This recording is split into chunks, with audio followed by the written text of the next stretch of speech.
ઝી 24 કલાકના અહેવાલની ધાર અસર જોવા મળી રહી છે, જ્યાં 5,000 કરોડના વિમાનની વિવાદિત કલમ મામલે એએમસી નિર્ણય બદલી કાઢ્યો છે।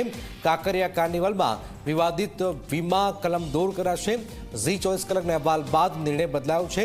વીમા કંપનીના વિવાદિત ક્લોઝ અંગે ઝી 24 કલાકે ખાસ અહેવાલ બતાવ્યો। એએમસી પહેલા નિયમ એવો બનાવ્યો હતો કે કાંકરિયા કાર્નિવલમાં ટિકિટ લેનાર મુલાકાતીઓ જ વીમો ક્લેમ થશે।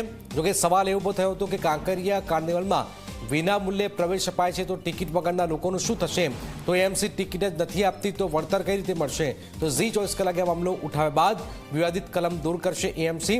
અમદાવાદમાં 25 થી 31 ડિસેમ્બર દરમિયાન આ કાંકરિયા કાર્નિવલ પણ યોજાશે। તો કાંકરિયા કાર્નિવલમાં વિના મૂલ્યે પ્રવેશ અપાય છે। આ સ્થિતિની વચ્ચે એએમસી ટિકિટ જ નથી આપતી તો વળતર કઈ રીતે મળશે? 5,000 કરોડના વીમાની વિવાદિત કલમનો મામલો છે।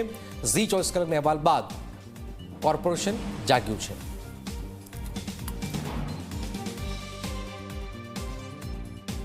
The Orient insurance company limited પાસેથી આ વખતે 5,000 કરોડનો ઇન્સ્યોરન્સ વીમો જે લેવામાં આવેલો છે તે ખાસ કરીને કોઈ આકસ્મિક કોઈ ઘટના, ફાયરની ઘટના અથવા તો અન્ય બીજી ઘટના ના બને એ માટે પબ્લિકના રક્ષણ માટે આ ઇન્સ્યોરન્સ લેવામાં આવતો હોય છે।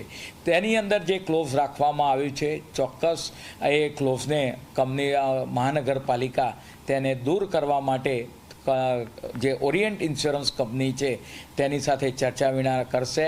કારણ કે કાંકરિયા કાર્નિવલની અંદર કોઈ પણ જાતની ટિકિટ લેવામાં આવતી નથી। તમામ માટે આ મનોરંજન કાર્યક્રમો રોજના 2 થી 3 લાખ 5 લાખ સુધી અલગ અલગ 3 સ્ટેજ ઉપર લોકો જ્યારે આવતા હોય અને એના જે વીમાનું પ્રીમિયમ મહાનગરપાલિકા દ્વારા 3,90,000 જેટલું જે ભરવામાં આવ્યું છે એમાં કોઈ પણ જાતની શરત ન રહે એ માટે ચોક્કસ કંપની સાથે રજૂઆત કરવામાં આવશે।